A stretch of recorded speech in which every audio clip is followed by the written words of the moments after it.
राधे राधे। जय श्री कृष्ण।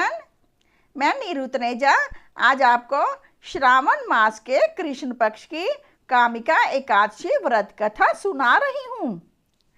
अब आप सुनिए कामिका एकादशी महात्म। कुंती पुत्र धर्मराज युधिष्ठिर बोले कि हे भगवान, अब आप मुझे श्रावण मास के कृष्ण पक्ष की एकादशी की सविस्तार कथा सुनाइए। उस एकादशी का नाम तथा उसकी विधि क्या है? उसमें कौन से देवता की पूजा होती है?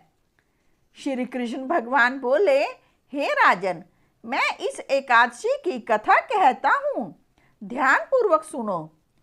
एक समय इस एकादशी की पावन कथा को भीष्म पितामह ने लोकहित के लिए नारद जी से कहा था। एक समय नारद जी ने पूछा कि पितामह, आज मेरी श्रावण माह के कृष्ण पक्ष की एकादशी की कथा सुनने की इच्छा है, अतः अब आप एकादशी की व्रत कथा विधि सहित सुनाइए। भीष्म पितामह नारद जी के वचनों को सुनकर बोले, हे नारद जी, आपने मुझसे यह अत्यंत सुंदर प्रश्न किया है। अब आप ध्यान लगाकर सुनिए। श्रावण माह के कृष्ण पक्ष की एकादशी का नाम कामिका है।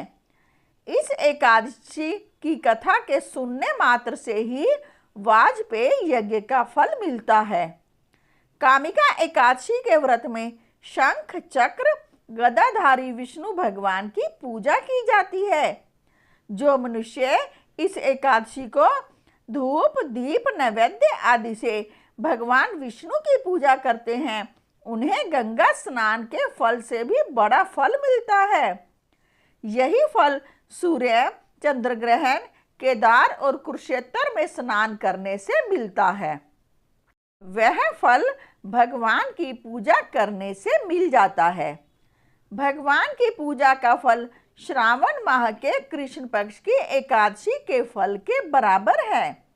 अतः भक्ति पूर्वक भगवान की पूजा न बन सके तो श्रावण माह के कृष्ण पक्ष की कामिका एकादशी का व्रत अवश्य करना चाहिए। आभूषण से युक्त बछड़ा सहित गोदान करने से जो फल मिलता है, वह फल कामिका एकादशी के व्रत से मिल जाता है। जो उत्तम द्विज श्रावण माह के कृष्ण पक्ष की कामिका एकादशी का व्रत करते हैं तथा श्री विष्णु भगवान की पूजा करते हैं, उससे समस्त वेद नाग किन्नर पितर आदि की पूजा हो जाती है। हे नारद, स्वयं भगवान ने अपने मुख से कहा है कि मनुष्यों को अध्यात्म विद्या से जो फल मिलता है, उससे अधिक फल कामिका एकादशी का व्रत करने से मिल जाता है। इस व्रत के करने से मनुष्य अंतिम समय अनेक दुखों से युक्त धर्मराज तथा नरक के दर्शन नहीं करता। कामिका एकादशी के व्रत तथा रात्रि के जागरण से मनुष्य को कुयोनि नहीं मिलती और अंत में स्वर्ग लोक को जाता है। जो उत्तम मनुष्य श्रावण माह के कृष्ण पक्ष की कामिका एकादशी को तुलसी से भक्ति पूर्वक श्री विष्णु भगवान की पूजा करते हैं, वे इस संसार सागर में रहते हुए भी इससे इस प्रकार अलग रहते हैं, जिस प्रकार कमल जल में रहता हुआ भी जल से अलग रहता है। भगवान की तुलसी दल से पूजा करने का फल 1 भार स्वर्ण और 4 भार चांदी के दान के फल के बराबर है। श्री विष्णु भगवान रत्न मोती मणि आभूषण आदि की अपेक्षा तुलसी दल से अधिक प्रसन्न होते हैं। जो मनुष्य भगवान की तुलसी दल से पूजा करते हैं, उनके समस्त पाप नष्ट हो जाते हैं। हे नारद, मैं स्वयं भगवान की अत्यंत प्रिय श्री तुलसी जी को नमस्कार करता हूँ। तुलसी जी के दर्शन मात्र से मनुष्य के समस्त पाप नष्ट हो जाते हैं और शरीर के स्पर्श मात्र से मनुष्य पवित्र हो जाता है। तुलसी जी को जल से स्नान कराने से मनुष्य की समस्त यम यातनाएं नष्ट हो जाती हैं। जो मनुष्य तुलसी जी को भक्ति पूर्वक भगवान के चरण कमलों में अर्पित करता है उसे मुक्ति मिलती है।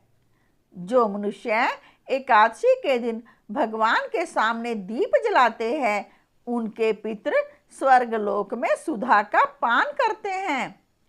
जो मनुष्य भगवान के सामने घी या तिल के तेल का दीपक जलाते हैं उनको सूर्य लोक में भी सहस्त्रों दीपकों का प्रकाश मिलता है।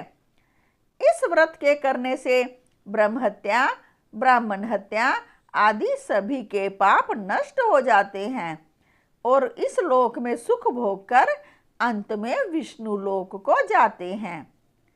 इस कामिका एकादशी के महात्म के श्रवण व पठन से मनुष्य स्वर्ग लोक को जाते हैं।